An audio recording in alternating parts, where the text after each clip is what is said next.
শান্তিৰ দিশে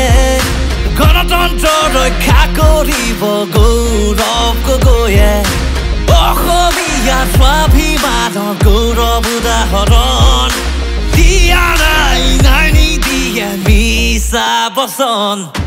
ৰাইজে ৰজা হ'ব গণতন্ত্ৰ হ'ব জনগণৰ শংকৰ আজাৰ অসমত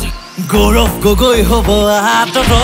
অসমৰ গৌৰৱ গৌৰৱ গগৈ যোৰহাটৰ গৌৰৱ গৌৰৱ গগৈ বলিষ্ঠ কণ্ঠ গৌৰৱ গগৈ আমাৰ ভৱিষ্যত গৌৰৱ গগৈ অসমৰ গৌৰৱ গৌৰৱ গগৈ যোৰহাটৰ গৌৰৱ গৌৰৱ গগৈ বলিষ্ঠ কণ্ঠ